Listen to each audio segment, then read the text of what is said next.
Tudo bom, Tassiana? Bom dia. Bom dia a todos. Sejam todos bem-vindos ao nosso terceiro encontro, né, da disciplina de auditoria. Como é que vocês estão? Como é que vocês passaram aí esse feriadão? Bom dia, Tassiana, tudo bom? Como é que vocês passaram aí esse feriadão de carnaval? Descansaram, trabalharam, estudaram, brincaram?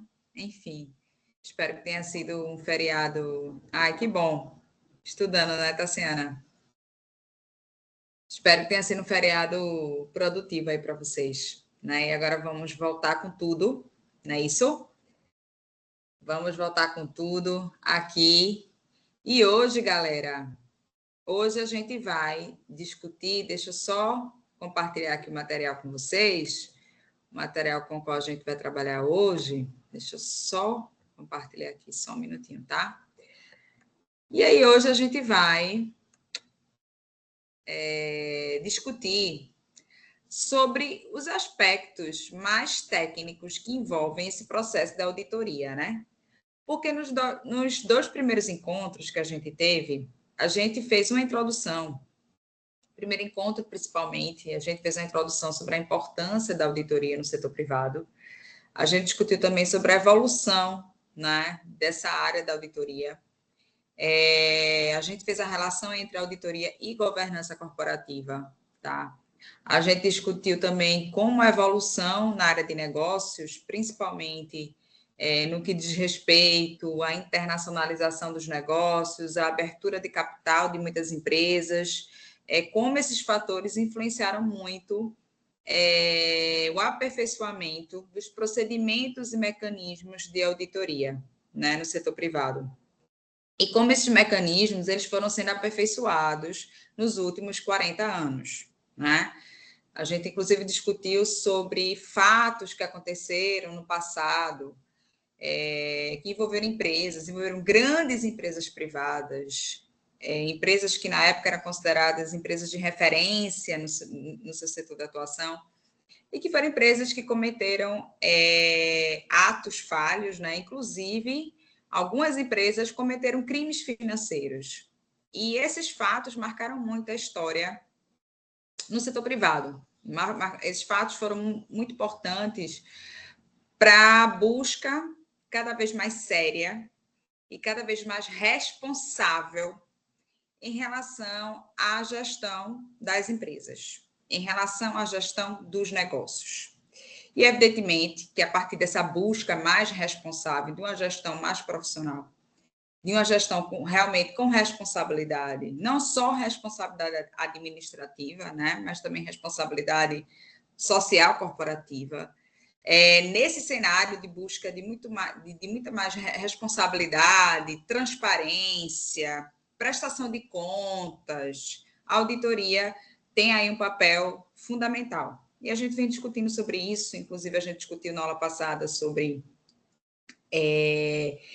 algumas empresas, alguns tipos de empresas importantes, como a própria SA. A gente discutiu um pouquinho sobre a Lei SA aqui no Brasil, mostrei para vocês um parâmetro geral sobre a Lei SA, a gente não entrou em detalhes sobre a Lei SA, a gente discutiu sobre um parâmetro geral da Lei SA, que foi uma lei criada lá na década de 70, final da década de 70, com o objetivo principalmente de fornecer um ambiente jurídico de segurança para essas empresas atuarem aqui no Brasil, levando em consideração que essas empresas elas têm um papel estratégico na economia nacional, em qualquer economia do mundo, pela grandeza dessas empresas, pela quantidade de empregos que essas empresas geram, pela quantidade de impostos que são arrecadados por parte do Estado a partir das operações dessas empresas e outras questões, porque são empresas também que prospectam investimentos, são empresas que estão situadas em grandes cadeias produtivas, que aí captam fornecedores para estarem geograficamente próximos. Isso tudo traz investimento, isso tudo acaba, evidentemente, influenciando positivamente na economia local, na economia nacional de maneira geral. Então, a gente discutiu um pouquinho, a gente fez esse parâmetro, um parâmetro geral sobre a Lei SA. Aqui no Brasil é importante a gente... Nos Estados Unidos tem a Lei SOX, por exemplo, que foi uma lei criada em razão dos escândalos financeiros que ocorreram nos Estados Unidos na década de 90, em algumas empresas americanas, algumas empresas internacionais de origem americana. Escândalos que abalaram, inclusive, o mercado financeiro americano, colocando em risco a credibilidade desse mercado financeiro naquela época. No final, se eu não me engano, no final da década de 90, início dos anos 2000, ou foi no meados da década de 90, agora não lembro exatamente. Mas, enfim, foi lá em meados da década de 90, em meados do século XX, muitos escândalos financeiros que ocorreram em grandes empresas americanas, que aí colocaram também em risco a própria credibilidade do mercado financeiro. Aí o Estado teve que intervir, porque os investidores já estavam desconfiados, os investidores já estavam se afastando desse mercado, o Estado americano teve que intervir, criando essa lei SOX, que foi uma lei relativamente recente, mas é uma lei também que vem exigir cada vez mais responsabilidade das empresas em relação à prestação de contas, em relação à transparência, tá certo? Então, a lei também que endureceu bastante, inclusive, não só as empresas de origem americana, que atuam no âmbito internacional e que, evidentemente, lidam com o investimento americano, mas qualquer empresa, de qualquer nacionalidade, que de maneira direta vai prospectar investimento nos Estados Unidos. Então, qualquer empresa que tem investimento de outras empresas americanas, que tem investimentos, por exemplo, de fundos de investimentos americanos, essas empresas também estão reguladas pela Lei SOX. Então, a lei que endureceu muito mais essas relações entre as empresas, endureceu muito mais o trabalho das empresas no que diz respeito à auditoria, tanto a auditoria interna como a auditoria externa, porque muitos escândalos que aconteceram nessas empresas americanas foram escândalos que envolveram grandes empresas também de auditoria. Grandes empresas de auditoria que eram empresas também de grande credibilidade até então, né? Na verdade, uma especificamente, né, que acabou fechando, não todas, mas uma especificamente que acabou fechando porque foi responsável também pela manipulação e pela omissão de dados contábeis importantes que fizeram, vamos dizer assim, fizeram parte de um grande escândalo que ocorreu naquela época, tá? Então, essa empresa da auditoria, ela foi, inclusive, eu quero até mostrar para vocês aqui, já que eu já estou falando dessa situação da Lei SOX, eu não vou entrar especificamente nessa discussão da Lei SOX, mas eu quero mostrar para vocês aqui só um vídeo rapidinho que fala desse escândalo que aconteceu nos Estados Unidos. Aqui no Brasil, a gente tem algumas empresas que a gente pode citar, inclusive, recentemente, as americanas. Mas eu queria mostrar para vocês, inicialmente, esse caso que ocorreu nos Estados Unidos. Tá? E aí, depois, eu posso até mostrar também o caso mais recente, que foi o caso das americanas, que está em recuperação judicial, né? Então, assim, esse caso que envolveu grandes empresas americanas, que foi o motivador, né, do desenvolvimento da Lei SOX nos Estados Unidos, que foi criada para exigir muito mais a responsabilidade por parte das empresas. Eu quero mostrar para vocês, inclusive, porque, assim, neste escândalo especificamente, tinha o envolvimento de uma auditoria externa, que era muito conhecida nos Estados Unidos e fora dos Estados Unidos. E tinha vários clientes lá e também em outros países, tá? Então, assim, percebam como também a auditoria, ela começou a ser muito mais exigida em termos de ética, em termos de responsabilidade, porque normalmente em um escândalo desse tamanho, como foi o escândalo que eu vou mostrar para vocês que ocorreu nos Estados Unidos, e como é também o escândalo que ainda está, assim, vou dizer escândalo, a investigação, né, no caso das americanas, o processo de investigação ainda está em curso. Possivelmente, eu não tenho essa informação, mas possivelmente nesse processo de investigação, as auditorias externas estão sendo investigadas, porque existem casos onde esses escândalos envolvem auditores internos e auditores externos, tá? E aí, normalmente, essas empresas, esses auditores, eles também são investigados, né? E aí é verificado ou não se eles têm responsabilidade administrativa, responsabilidade criminal. Lembrando que quando a gente fala de fraude, omissão, a gente está falando de crime, que é diferente de erro. que a gente até vai discutir sobre isso, né? É quando o auditor erra e quando o auditor ele comete uma fraude. Então, assim, o auditor ele também vai ser investigado e a justiça vai identificar se ele cometeu um erro no seu processo de auditoria ou se ele cometeu uma fraude. E aí, se ele cometeu uma fraude, ele cometeu um crime, ele vai ter que responder no âmbito criminal, tá certo? Se ele cometeu um erro, ele vai responder no âmbito civil, né? Como se deu esse erro e qual foi, vamos dizer assim, e qual foram as ações que ele tomou, né? Que levou a esse erro, tá certo? Se, por exemplo, ele foi influenciado a errar, se ele sofreu, por exemplo, algum tipo de pressão por parte de diretores executivos, por parte de alguém, por exemplo, do conselho administrativo da empresa, que fez com que ele, enfim, não conseguisse executar o processo da auditoria de maneira mais responsável, de maneira mais profissional. Então, tudo isso é investigado. Quando há um escândalo como esse, como uma situação como essa, tudo isso é investigado, tá? Aí eu queria mostrar para vocês esse caso especificamente que ocorreu nos Estados Unidos. Eu não mostrei para vocês, a gente não fez o panorama da Lei SOX. Eu foquei mais na nossa lei aqui do Brasil, que é a Lei SA, né, que é a lei voltada para a regulação e também para a segurança jurídica das empresas de origem brasileira, mas que são enquadradas nessa natureza jurídica, né, de sociedade anônima, de capital aberto ou capital fechado, tá certo? Mas aí eu queria mostrar para vocês, porque é importante a gente contextualizar, né? A gente fala, mas é importante mostrar cases reais que aconteceram, tá? Então, deixa eu mostrar para vocês. Eu ia mostrar no final da web aula de hoje, mas como eu já comecei falando sobre esses escândalos e sobre também a lei SOX americana, aí deixa eu mostrar aqui para vocês, para a gente conseguir exemplificar e contextualizar, tá? Então, vou mostrar para vocês os dois casos. Eu vou mostrar para vocês, inicialmente, o caso que ocorreu nos Estados Unidos, né, que foi o motivador da criação da lei SOX, e vou mostrar para vocês o caso mais recente que ocorreu aqui no Brasil, que é o caso das americanas, tá? Então, deixa eu só compartilhar aqui com vocês para a gente.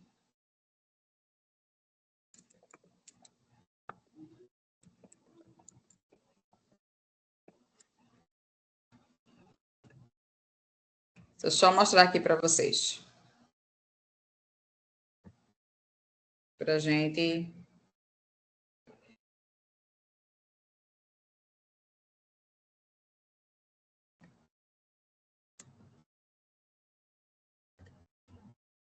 E aí vocês me falam, galera, se vocês estão conseguindo escutar e assistir, tá? Quando eu compartilhar o vídeo aqui com vocês. Vocês me falam isso, por favor. Pronto. Caso Aaron, a maior fraude da história americana envolvendo governança e contabilidade, né? Deixa eu compartilhar aqui com vocês. Vocês me falam se vocês escutam e se estão conseguindo acompanhar o vídeo, tá? Deixa eu compartilhar aqui, vamos ver.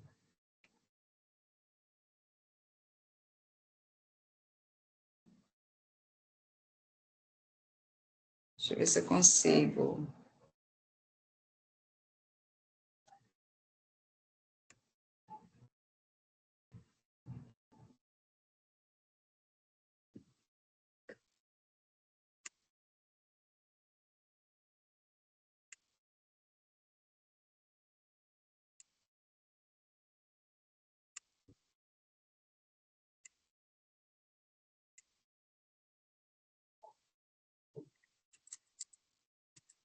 Vamos lá, que vai ser a primeira vez que eu vou compartilhar o vídeo aqui nesse novo ambiente. Aí deixa eu ver se eu vou.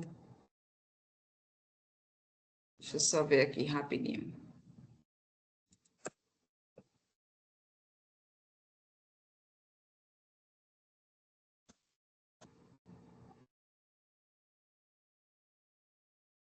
Vamos lá, vou ver se eu consigo aqui.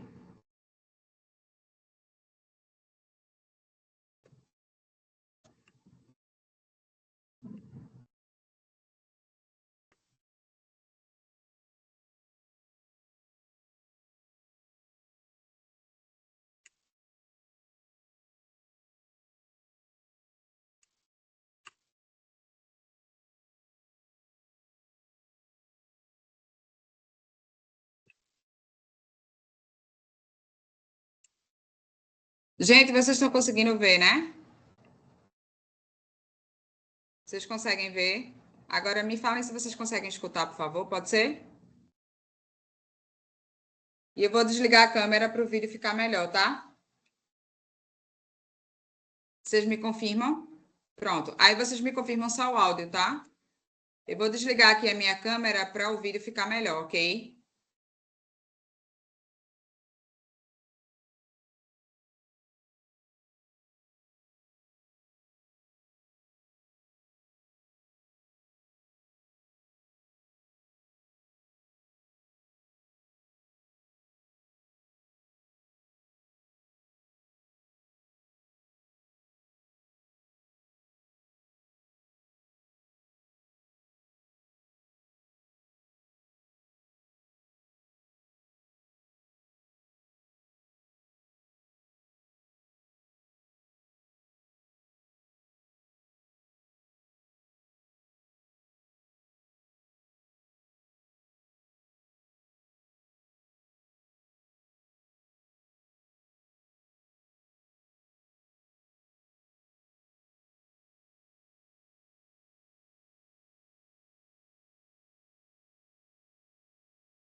Oi, gente, tá sem som, né? Deixa eu ver aqui. Só um minutinho. Eu vou fazer o seguinte: caso eu não consiga compartilhar o som, mas como tem legenda, aí vocês vão conseguir ler e aí a gente discute um pouquinho depois, só para a gente poder fazer essa contextualização e depois eu vou ver com a equipe de TI como é que é essa questão do som, tá certo? Nesse ambiente, ok? Porque era para o som estar tranquilo. Deixa eu ver aqui. Tá travando, é? Tá. Deixa eu tentar aqui mais uma vez. Qualquer coisa, a gente segue aqui e depois eu passo esse vídeo. Mas eu queria passar hoje para a gente poder fazer essa contextualização, já que eu já falei sobre isso, para não ter que voltar a esse assunto. Deixa eu ver aqui.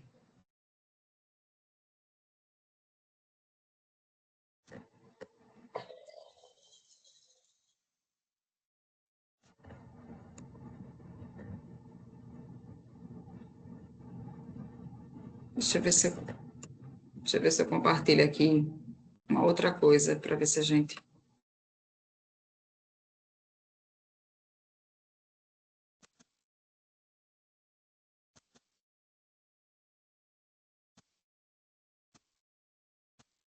Deixa eu tentar compartilhar aqui a tela inteira para ver.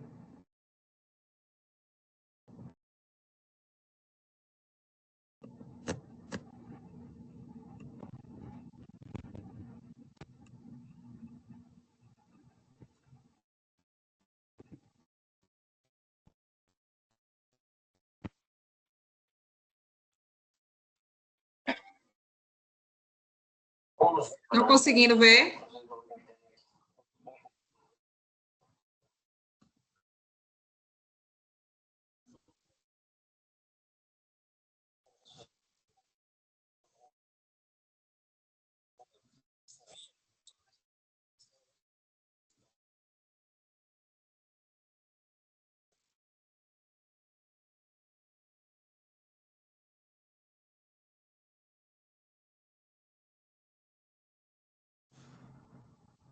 Gente, quando eu compartilhei agora a tela inteira, vocês estão conseguindo ver?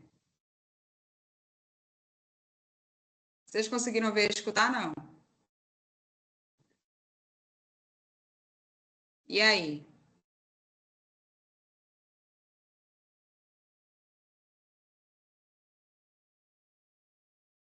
Tá, vou colocar. Só um minutinho. Deixa eu só tirar aqui uma coisa para ver. Vou colocar.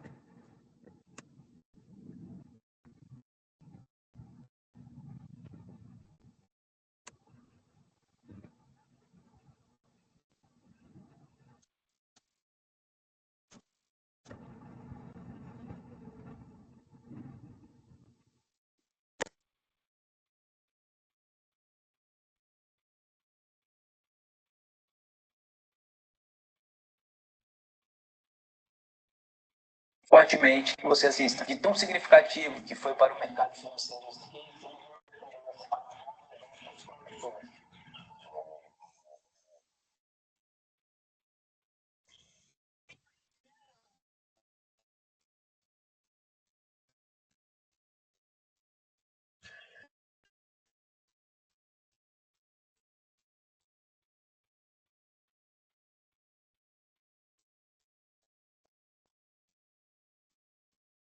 E aí? Só travou, mas estava o áudio normal. É, travou no começo, mas depois começou, mas estava o áudio e o vídeo aparecendo, não estava?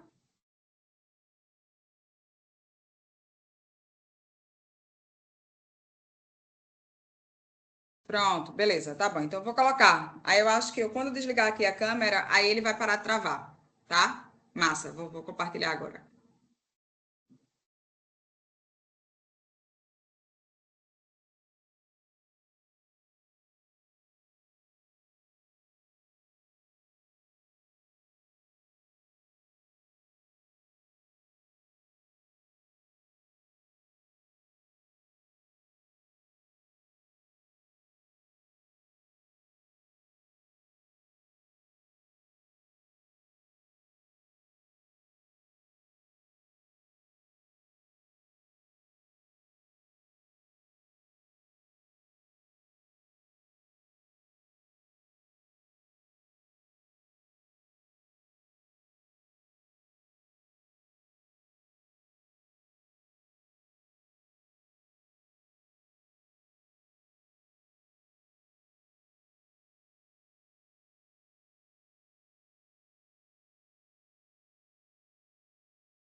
Professora, o áudio não tá pegando e a imagem ela tá meio que travando.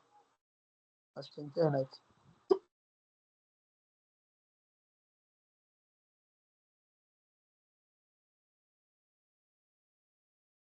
Oi, desculpa, eu não... alguém falou aí alguma coisa? Tá sem áudio, é? Então deixa, galera. Vamos continuar aqui. Pronto. E de todo jeito eu vou fazer o seguinte, eu vou recomendar esse vídeo aqui para vocês assistirem. Quando vocês tiverem um tempinho, depois vocês olham, tá? Ok? Tá certo. Pronto. Tá assim, É, às vezes, mas aí tem que ver. Aí, ô Felipe, tem que ver se pode ser a tua internet também, entendeu? Porque aqui estava normal. Mas aí não tem problema, não. Pode ser também, às vezes, a internet da gente. Por isso que o áudio fica travando e a imagem também. Quando a a minha internet da internet gente é. tá normal, professora. Conseguindo Oi? assistir normalmente. A minha internet tá Oi, normal. desculpa. Oi, desculpa. Tá, eu não consegui escutar, desculpa. Tá, o áudio tá abafado. O que, Felipe? Desculpa, eu não escutei. A minha internet ela tá bem boa. Tô conseguindo assistir a aula tranquilo. Só na questão onde ela vai fazer o compartilhamento do vídeo, que não tá realmente Uhum. saindo áudio e tá travando. Tranquilo. Tudo bem, tem problema não. Eu vou fazer o seguinte, eu vou compartilhar aqui com vocês o link do YouTube, tá? Aí depois vocês dão uma olhadinha, tá certo? Aí vamos continuar aqui, porque aí, senão a gente não vai. Eu vou ver depois com o pessoal do TI como essa questão. E aí, na próxima aula, a gente, se a gente conseguir, a gente volta para esse caso e vai para o caso também das americanas que eu queria discutir com vocês, tá certo? Mas aí vamos lá. Aí depois, quando vocês tiverem um tempinho, vocês olham aí, tá? Esse vídeo do caso Aaron, que foi um caso assim, que foi o principal motivador, como eu disse para vocês, né, que motivou a criação da Lei SOX. Esse caso é histórico, uma das maiores fraudes que já aconteceu nos Estados Unidos, enfim, vocês vão entender o tamanho e a dimensão dessa empresa, acompanhando, para quem não conhece, né, não sei se vocês já escutaram falar nesse caso, mas para quem não conhece, é interessante conhecer para vocês terem a dimensão da importância que foi essa empresa na época e como foi impactante para todo o mercado financeiro americano, inclusive o mercado financeiro global, né? Muitas vezes a gente não tem noção da interdependência entre as empresas, entre os mercados, e isso fica muito claro quando uma gigante como era a Aeron, né, quebra, literalmente quebra, em razão de ações irresponsáveis, né? e de, inclusive, também atos criminosos, e como essa gigante quebrou e como ela abalou muito o mercado financeiro, não só o mercado financeiro americano, não só seus fornecedores, não só seus clientes, não só suas empresas parceiras, não só seus concorrentes, né? Mas também o mercado financeiro global também, que ficou realmente extremamente preocupado, né, com esse caso na época. Enfim, aí só precisa olharem, perceberem. E aqui, mais recentemente, no Brasil especificamente, a gente teve o caso das Americanas, né, que é um caso também muito representativo, para a gente entender também todas essas pautas que envolvem a governança e que envolvem a responsabilidade social corporativa das empresas, tá certo? O caso das Americanas é um caso mais recente. As Americanas o grupo encontra-se em recuperação judicial, tá? Inclusive, o processo de investigação está em curso ainda, né? Todos estão sendo investigados, todos envolvidos, né? Nessa situação, diretores, auditores, gerentes, né? Pessoas da administração, da empresa, estão sendo investigados, como eu falei para vocês, né? Quando a gente assume uma posição na empresa de liderança, né? Quando a gente assume essa função, a gente precisa ter muita responsabilidade, porque a gente responde por essa função, né? A gente responde por essa posição. Então, por isso que não é todo mundo também que consegue, como eu falei para vocês, não é todo mundo que consegue, de fato, gerenciar e gerenciar de maneira adequada, gerenciar com responsabilidade, gerenciar com liderança, né?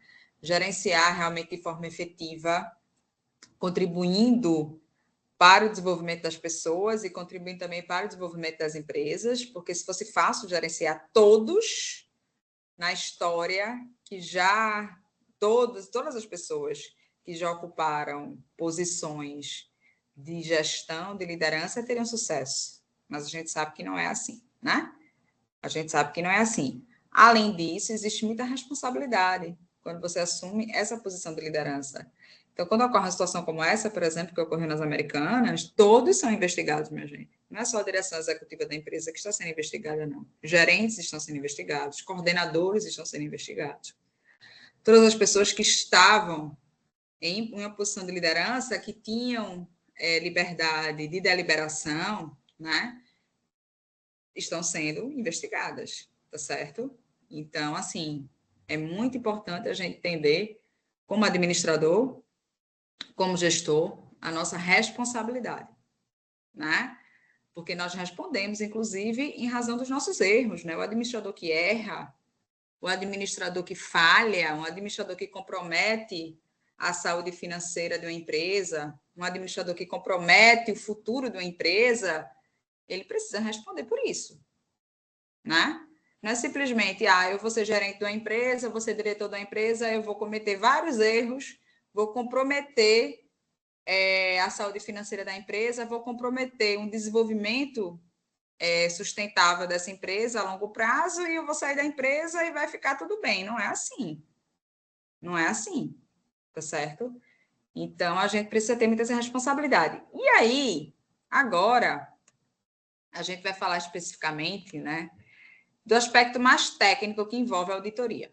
Né? A gente já fez muita discussão envolvendo o papel estratégico da auditoria, envolvendo a governança corporativa, inclusive a gente discutiu sobre gerenciamento de riscos, né, a relação de gerenciamento de riscos e auditoria. Agora, especificamente, a gente vai falar do aspecto mais técnico, tá? Que envolve o trabalho da auditoria. E para início de conversa, falando do aspecto mais técnico que envolve o trabalho da auditoria, vamos falar dos papéis do trabalho do auditor, tá? Vamos falar desses papéis do trabalho do auditor.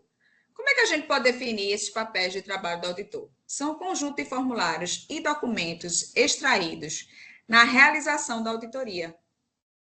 E aí, assim, eles representam o quê, minha gente? Eles representam o registro de todas as evidências por meio da observação, inspeção, questionamento, investigação obtidas ao longo da execução do serviço de auditoria. Então, o que é que acontece? O auditor ele vai trabalhar com um conjunto de documentos específicos. Esse conjunto de documentos ele deve ser padronizado pela empresa. Não são documentos que são elaborados a partir do achismo do auditor. são documentos que são previamente elaborados e padronizados pela empresa. E nesses documentos, né, que são chamados de papéis de trabalho do auditor, nesses documentos, o auditor vai registrar de maneira permanente todo o trabalho que ele vai efetuar durante o seu processo de auditoria. Ele vai registrar todos os fatos, como tem no slide mostrando aí para vocês, ele vai registrar todos os fatos e informações obtidos. E também vai fornecer os seus pareceres, né? Porque, assim, no final das contas, o que se espera do auditor? Um diagnóstico, né? Que é dado através do seu parecer. Assim como quando você vai ao médico, né? Vai para uma consulta e você espera que o médico lhe forneça, você está sentindo alguma coisa e você espera que o médico, muitas vezes você não está sentindo, mas aí você pode até ser diagnosticado, né? Mas imagine que você está com algum incômodo e você vai para o médico e o médico vai fornecer algum diagnóstico, né? E esse diagnóstico ele é dado através dos pareceres, dos exames, parecer muitas vezes de mais de um médico, né? Depende do tipo de patologia, né? Mais de um médico vai... vários médicos, muitas vezes, vão fornecer pareceres em relação ao seu diagnóstico, tá? No caso das empresas, dos processos que serão auditados, dos setores, muitas vezes eles não estão apresentando sintomas evidentes. Mas o auditor, a partir do momento que ele vai executar seu processo de auditoria, ele vai diagnosticar algumas patologias que não estão evidentes. Existem outros setores que já demonstram sintomas, né? Existem alguns setores, processos que já sinalizam sintomas, e o auditor ele já tem uma noção em relação aos sintomas, em relação ao que está acontecendo, mas ele precisa fazer o seu papel de auditor, o seu trabalho em busca das evidências, em busca das informações, dos dados, e registrar tudo isso para poder fornecer um parecer robusto, um parecer sólido e confiável, né? Assim como o médico também, você diz os sintomas para o médico, muitas vezes, mas ele precisa fazer o exame clínico, né? E, além do exame clínico, ele pode solicitar também outros exames, um exame bioquímico, um exame de imagem, para poder fechar o diagnóstico. Mesmo ele já tendo a noção sobre o que se trata, né? Então, no caso da auditoria, existem setores, processos que já vão demonstrar sintomas, que já vêm demonstrando sintomas. Por exemplo, setores que estão com problemas nos seus indicadores, setores que não estão alcançando suas metas, seus objetivos, né? Setores que estão com seu painel de performance em amarelo, vermelho, que precisam de atenção, tá certo? Então, esses setores já demonstram os sintomas, né? E o trabalho da auditoria vai lá fazer essa análise mais focada e essa análise mais personalizada, tá? E o auditor, nos seus papéis de trabalho, nos seus documentos, ele vai registrar tudo isso e vai fornecer o seu parecer, vai formular as suas conclusões, né? A partir do seu trabalho. E aí, assim, para a elaboração desses papéis, né, desses documentos, existem regras e normas a serem seguidas, tá certo? Para tanto... Oi? Olá, alguém falou alguma coisa?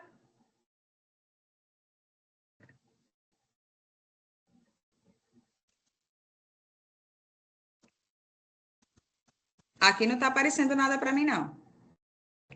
Tá? Inclusive, eu já liberei já a entrada de todo mundo. Não está aparecendo nada aqui para mim, não. Viu? Inclusive, já liberei a entrada de todo mundo aqui. Tá? Então, vamos lá. Voltando para cá.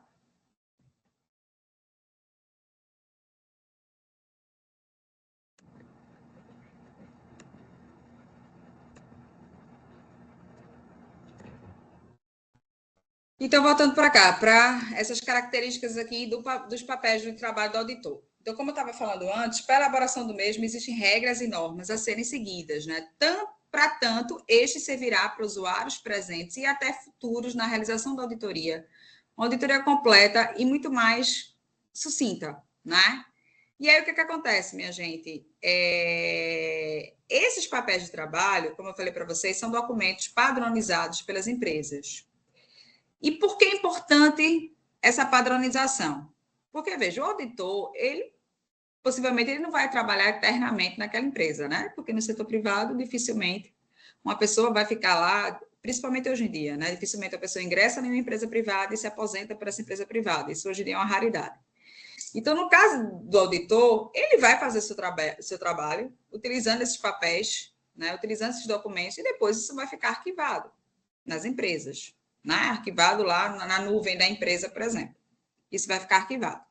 E aí, o que acontece? Esses documentos eles precisam ser padronizados porque eles precisam estar de acordo também com as necessidades das empresas e precisam ser compreendidos por outras pessoas, por futuros auditores que irão atuar naquela empresa. Então, não posso deixar que um auditor ele vai elaborar os documentos a partir do seu achismo e a partir da sua expertise específica, porque isso gera um alto grau de subjetividade. E aí, no futuro, e às vezes um futuro muito próximo, outros auditores irão trabalhar na empresa e muitas vezes eles não irão entender, compreender o trabalho que foi executado anteriormente pela equipe anterior. Então, é fundamental que esses documentos eles sejam padronizados e sejam fáceis de serem compreendidos em um futuro muito próximo, né? Porque eles vão ser consultados, né? Vão ser consultados por outros auditores, por outras equipes, e é importante que esse documento seja padrão, né? Então, esses documentos devem ser preparados tendo isso em mente seu completo entendimento por outro auditor que não teve ligação direta com o trabalho, muitas vezes. Então, tem que ter essa padronização permitindo a compreensão e o entendimento por parte de outras equipes de auditoria, inclusive de auditoria externa, né, que audita também essas empresas. E aí, quais são os objetivos desses documentos que são utilizados? A gente está falando de documentos, mas lembre-se que hoje em dia, na maioria das grandes empresas, né, principalmente nessas empresas SAs, né, a gente sabe que essas empresas elas estão digitalizando seus recursos e processos. Então, esses documentos, principalmente nessas empresas, grandes empresas, são documentos digitais, né? E aí, assim, a gente fala desse conjunto de documentos que são documentos digitais, tá? E aí, o que acontece? Esses documentos, eles irão auxiliar na execução dos exames, lembrando-se sempre, né? Lembre-se como auditor, vamos fazer uma analogia, comparando o auditor com um médico, que vai fazer os exames, né? Que precisa executar os exames para fornecer o diagnóstico, precisa evidenciar tudo que ele fez, né? Então, quando você vai, por exemplo, para um hospital, você vai ser atendido em uma urgência ou até em um atendimento eletivo, todos os procedimentos que são realizados no paciente precisam estar registrados, né? E aí não só pelos médicos, mas por qualquer profissional de saúde.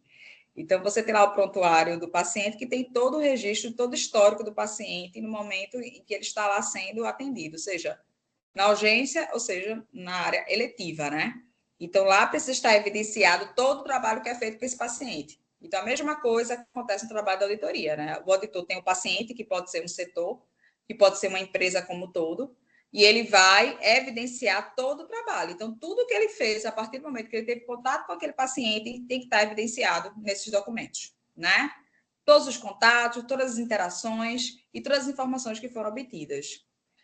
Esses papéis de trabalho eles devem servir de suporte aos relatórios do auditor, constituir um registro que possibilite, inclusive, consultas também posteriores, a fim de se obter detalhes relacionados com a auditoria. Então, eu gosto de falar sempre que esses papéis, eles se comparam, por exemplo, a um prontuário de um paciente, onde tudo tem que estar registrado.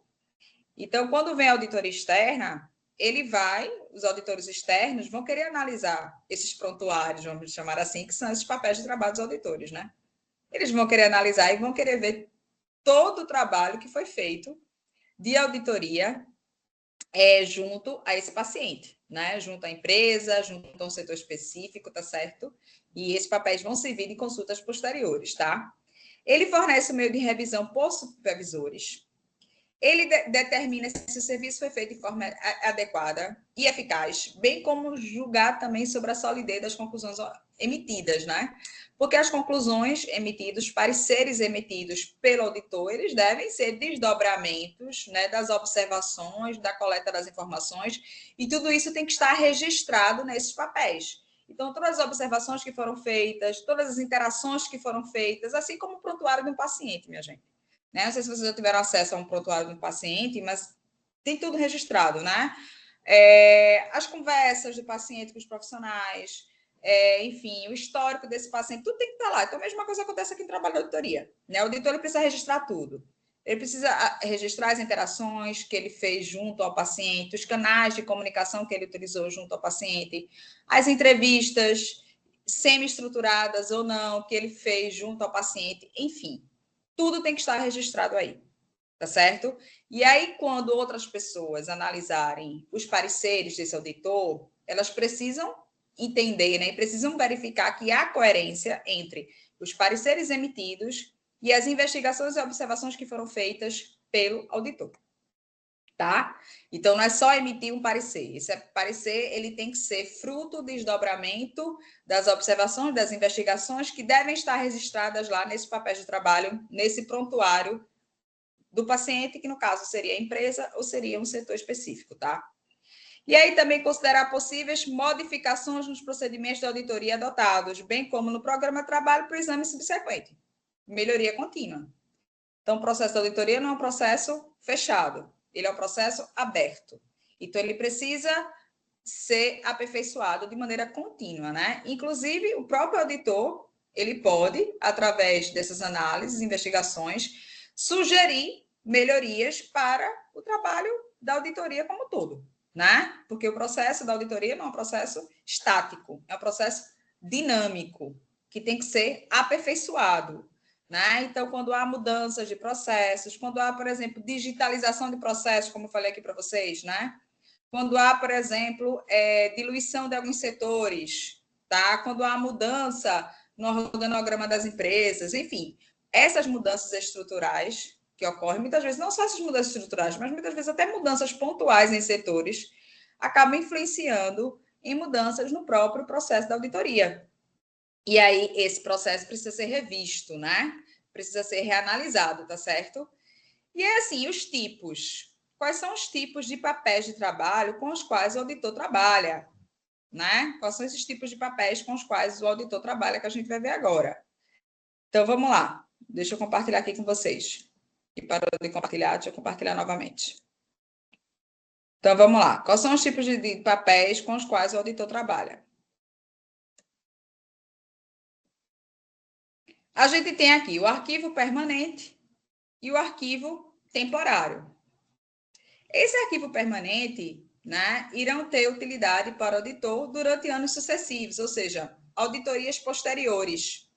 Né? Então, você tem aí arquivos que são arquivos permanentes, que são aqueles arquivos que geralmente são arquivos que têm uma durabilidade maior, que podem ser modificados ao longo do tempo, mas têm uma durabilidade maior, como, por exemplo, a missão da empresa, a visão, histórico, estatuto, a composição do capital social, algumas informações especificamente, algumas informações contábeis específicas, tá? Como, por exemplo, patrimônio e outras. Mas existem arquivos temporários, que aí são arquivos que representam a realidade instantânea, né? É um retrato atual das empresas e dos processos de maneira geral. Esses arquivos temporários são documentos e papéis de suporte que a auditoria utiliza para o exercício avaliado e que apenas terão utilidade para esse período de referência. Então, por exemplo, balancetes, demonstração contábeis e análise de contas, né? Então, a gente sabe que as empresas, todo ano, precisam emitir suas demonstrações contábeis, que aí são arquivos temporários, porque representam especificamente aquele período. A mesma coisa são os balancetes, né? Que são análises imediatas de uma situação específica que retrata um período presente específico que não serve para um período posterior, né? Então, aqui são os arquivos temporários, que são os documentos, são algumas informações que refletem a situação atual, que não podem se repetir, por exemplo, em situações futuras. No caso aqui, no arquivo permanente, nós temos aí informações que podem ser repetidas, né? Podem ser modificadas, mas que são repetidas, né? Em uma duração de tempo maior, como, por exemplo, o histórico da empresa, valores, missão, visão, o próprio estatuto, a própria composição social, né, que são informações mais permanentes, né? Por isso que ele chama de arquivo permanente, né? Por isso que ele chama de arquivo permanente. Aí vamos lá, continuando aqui.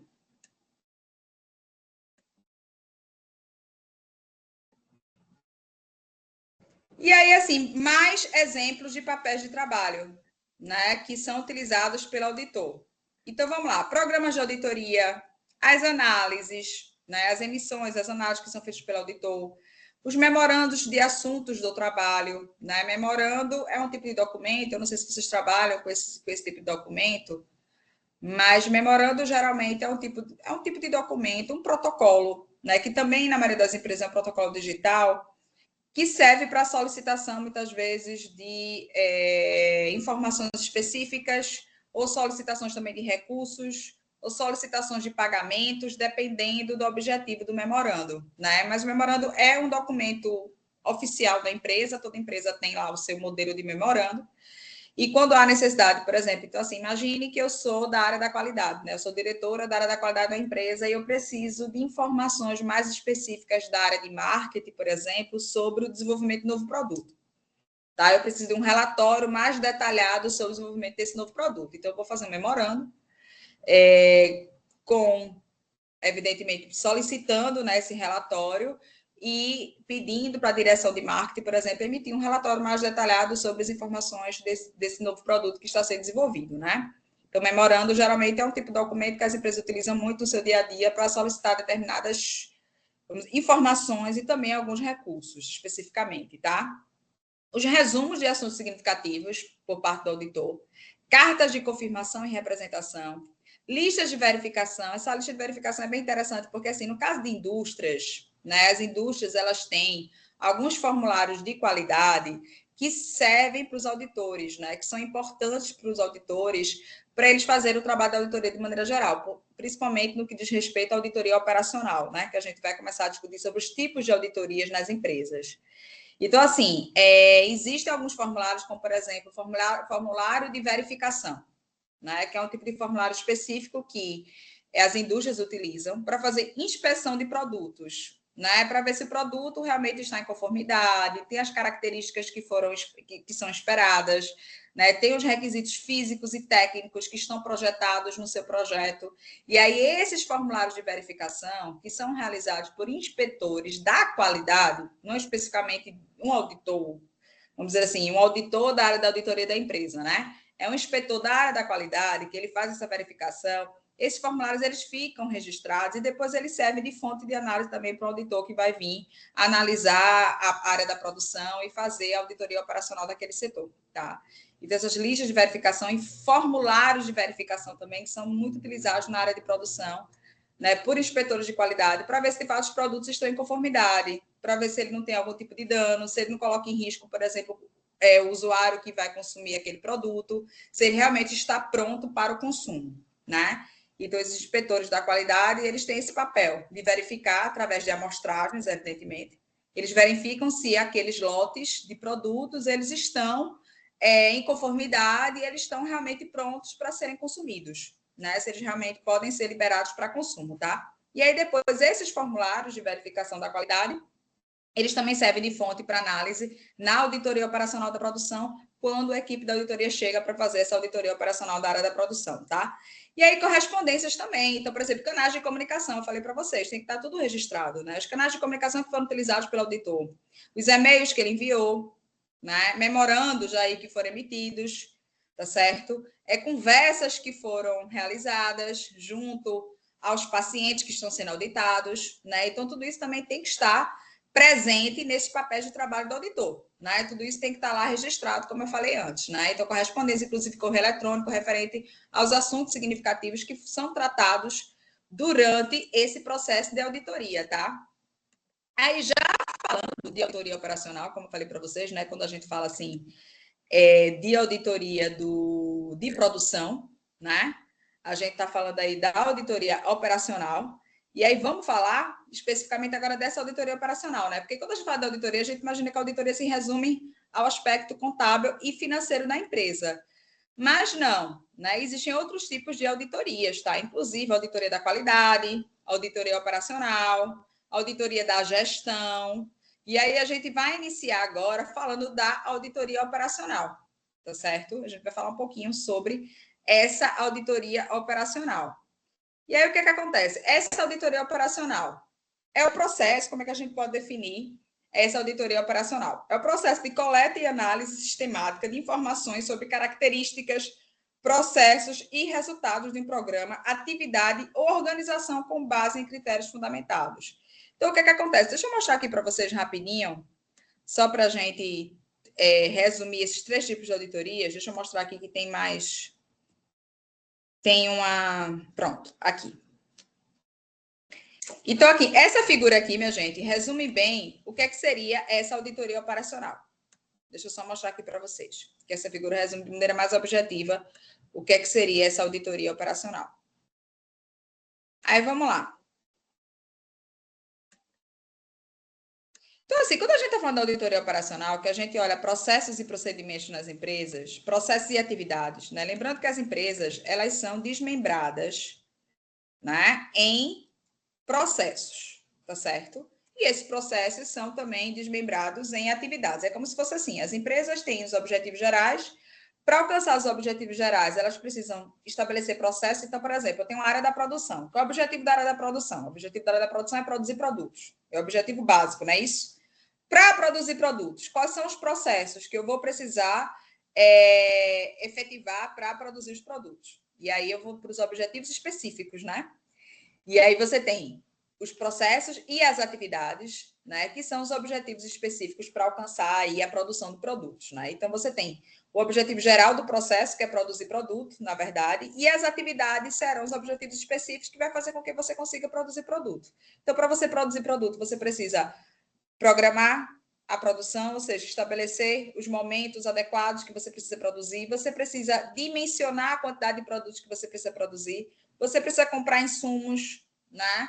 Você precisa contratar pessoas, você precisa gerenciar pessoas, né? Você precisa estabelecer também um método de trabalho que vai ser adotado pela empresa, você precisa estabelecer as estratégias de racionalização daquela operação. Então, tudo isso são as atividades que vão fazer parte desse grande processo que é produzir produtos, né? Atividade de planejamento, de controle de produção, atividade de gestão de pessoas, né? Atividades que envolvem também a adoção de tecnologias específicas e gestão dessa tecnologia para auxiliar na produção. Então, tudo isso são as atividades. E aí, o que é que acontece? Esses processos e atividades, eles são auditados.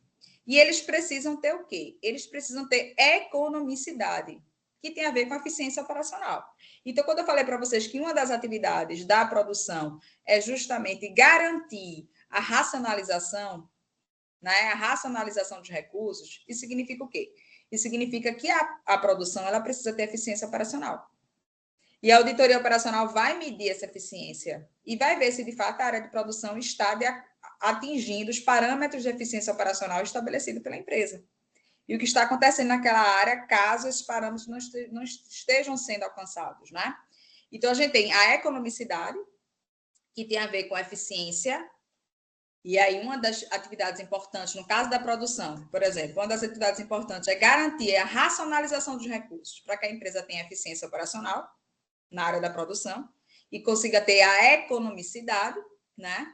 Até porque a gente sabe o seguinte, quando a empresa ela produz produto, ela, depois que ela produziu, o que é que ela vai querer fazer? Ela vai querer vender o produto. Ótimo. Se ela conseguir vender, maravilha. Mas vender o produto, por si só, não significa nada. Né? Por que não significa nada? Porque a gente precisa analisar outros parâmetros, né? A gente precisa analisar, por exemplo, a gente precisa analisar, por exemplo, como está a margem de contribuição dos produtos, né? Quais são os custos variáveis desse produto? A gente pode reduzir esses custos variáveis? No caso do custo fixo, como é que a gente consegue, por exemplo, diluir esse custo fixo para que ele também fique um custo fixo menor por produto? Então, tudo isso tem que ser analisado. E aí a gente está falando da economicidade, né? Quando a gente consegue analisar esses parâmetros, quando a gente consegue analisar os custos variáveis, quando a gente consegue analisar os custos fixos, quando a gente consegue, por exemplo, ver possíveis estratégias para que este custo fixo ele fique menor por produto, quando a gente consegue entender bem o comportamento dos custos variáveis, em que medida eu posso intervir para esses custos também consigam ser menores. Então, a gente está falando da economicidade. Então, por isso que é importante ter essa análise, né? A gente não vai olhar só para o resultado final, achando que vender o produto está ótimo. Não, não é assim. Você precisa analisar todos os custos envolvidos e analisar a sua capacidade de ter economicidade em relação à sua operação produtiva. tá? Para saber se de fato a empresa está alcançando os parâmetros adequados de margem de contribuição e, finalmente, lucratividade. Efetividade, resultado. Os resultados estão sendo alcançados, né? Então, a auditoria operacional também vai analisar isso. Vai analisar a efetividade da operação, dos resultados que são alcançados pela operação, tá certo? Então, por exemplo, em que medida a área de produção contribui para a economicidade da empresa e contribui para o alcance dos resultados da empresa? A auditoria também vai analisar isso, analisar essa efetividade. Vai fazer também uma análise de conformidade, né? Então, aquela operação específica, ela está realmente cumprindo com as normas da empresa? Está cumprindo com as diretrizes da empresa? Tá? Então, a auditoria também vai, evidentemente, fazer essa análise e ver se aquela operação, além de ter economicidade e de ter efetividade, se ela cumpre também, porque ela precisa ser uma operação com economicidade, precisa ter uma operação com efetividade, precisa ter efetividade e precisa também cumprir com suas normas, né? Com as normas que são estabelecidas pela empresa. Então, a auditoria operacional também vai fazer isso. E aí, evidentemente, existe o controle interno, né? E aí ela vai analisar também se aquela operação ela tem condições de ter esse controle. Né? Será que aquela operação, porque toda operação tem que ter controle interno. A área de produção tem seus mecanismos de controle interno. A área comercial tem seus mecanismos de controle interno. Esses mecanismos estão funcionando? Né? Será que aquele setor, aquela área específica está tendo realmente condições de controlar seus processos e atividades? Será que não existem falhas de controle? Então, a auditoria operacional também vai fazer isso e vai verificar se aquele setor específico realmente ele tem condições de controlar seus processos, seus procedimentos, se não há necessidade de melhorias no seu controle, melhorias nos mecanismos de controle, se de fato o controle está contribuindo para a efetividade e eficiência daquele setor, daquela área específica. Então, a auditoria também vai analisar aquilo e, evidentemente, vai fazer uma análise prospectiva, minha gente, porque, como eu falei para vocês, o papel do auditor não é só apontar erros, pelo amor de Deus, não é só isso, né? E não só ver se está tudo em conformidade, mas é também ajudar as empresas a evoluírem, né? Ajudar os setores a melhorarem. E aí ele vai fazer uma análise prospectiva também, buscando caminhos que podem contribuir para as melhorias que devem ser realizadas naquele setor e para o aperfeiçoamento contínuo que aquele setor deve buscar, né?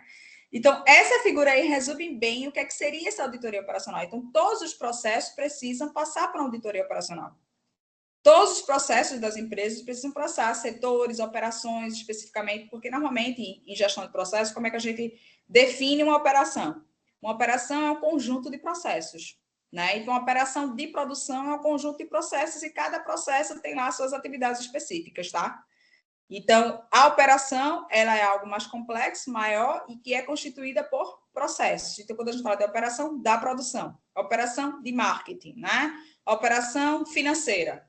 Então, a gente está falando de uma operação complexa, que envolve vários setores, inclusive, muitas vezes não só um, envolve várias áreas, vários setores, tá certo? Que vão ser auditados. E essas operações têm seus processos, né? Então, é como se a operação fosse a missão, uma missão mais permanente, e aí os processos são os objetivos gerais e as atividades são os objetivos específicos. É mais ou menos assim que funciona, né?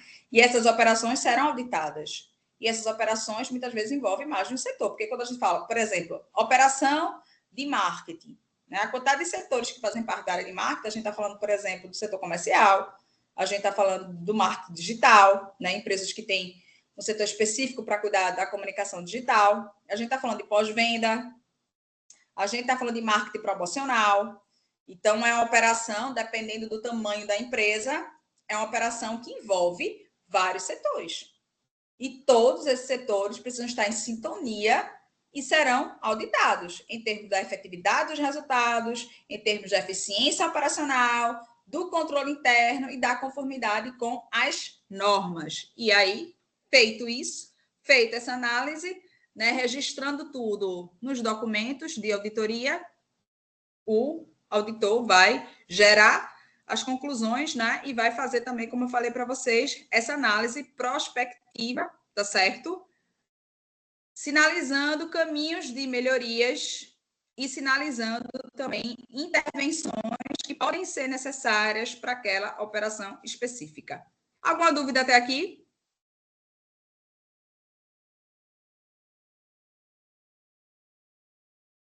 Alguma dúvida até aqui?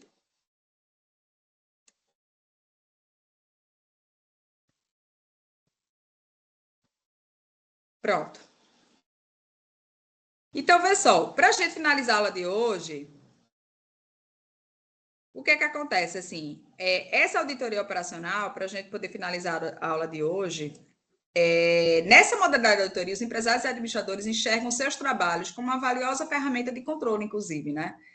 Então, assim, no geral, existem duas abordagens para a auditoria operacional que são semelhantes à prática da gestão do PDCA. Quem aqui conhece o PDCA?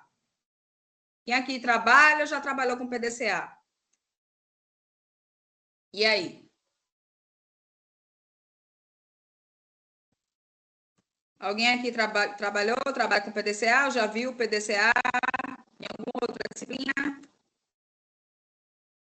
O PDCA, ele é aquela ferramenta da qualidade, né? O ciclo, na verdade, é um método de gestão, um ciclo de melhoria contínua, né? Planejamento, Felipe, né? Diagnóstico, planejamento, execução, aperfeiçoamento, isso, pronto.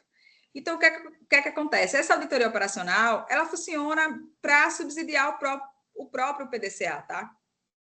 Então, ela tem, assim, essa abordagem do PDCA mesmo, do ciclo de melhoria contínua, ok? Ela tem essa abordagem. Então, por isso que ele fala aqui que essa auditoria operacional, ela segue essa abordagem da melhoria contínua, do ciclo da melhoria contínua, né? Que envolve o PDCA, tá? E aí, assim, para terminar a aula de hoje, deixa eu compartilhar aqui. E aí, o que acontece? Deixa eu só finalizar aqui, pronto.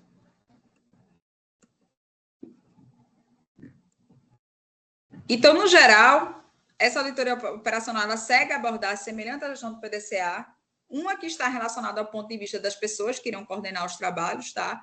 E outra também que está vinculada ao ponto de vista do auditor em relação ao trabalho executado. Então, assim, essa auditoria, ela é muito valiosa, principalmente para os gerentes e diretores das operações, tá? Ela é super valiosa e ela serve muito de referência para as melhorias que são necessárias para aquela área, para aquela operação específica, né? Lógico, assim, que os diretores, gerentes, enfim, eles podem até questionar algumas situações de auditoria operacional e, como eu falei para vocês, né, esse processo de auditoria não é um processo fechado. As empresas, as pessoas envolvidas, o paciente pode questionar, inclusive nós, pacientes, podemos questionar qualquer profissional de saúde. Tá? Então, isso é, e cada vez mais isso é claro para todo mundo, né? Você está lá recebendo um atendimento, você pode questionar, assim como o aluno pode questionar o professor, tá? Então, assim, a mesma coisa acontece nas empresas. Então, quem está sendo auditado, o paciente que está sendo auditado, ele pode questionar o processo. Então, existem situações em que os gerentes questionam, que os diretores questionam, isso faz parte do processo. É normal, inclusive, assim, questionamentos que podem levar a alterações no próprio processo da auditoria. Porque é um processo dinâmico, é um processo aberto, é um processo democrático também, tá? Não é que a empresa escolhe lá os procedimentos de auditoria e não há a necessidade de deliberação, de discussão. Não é assim, tá certo? Mas eles entendem também que é um processo muito necessário para o aperfeiçoamento das suas operações, para o aperfeiçoamento dos seus processos, tá? Então, a auditoria operacional tem aí um papel muito importante quando a gente fala de gestão de processos e quando a gente fala da gestão das atividades em si. Ok, galera, por hoje a gente finaliza. Infelizmente, não consegui passar o vídeo da Aero, mas compartilhei aí com vocês o link. E aí, se vocês tiverem a oportunidade depois, vocês assistam. E na próxima aula eu vou tentar mostrar o case das americanas, ok? Ver se a gente consegue aí discutir sobre o case das americanas, porque também envolve uma situação também de auditoria operacional que a gente discutiu hoje. Tranquilo? Podemos finalizar? Alguma dúvida?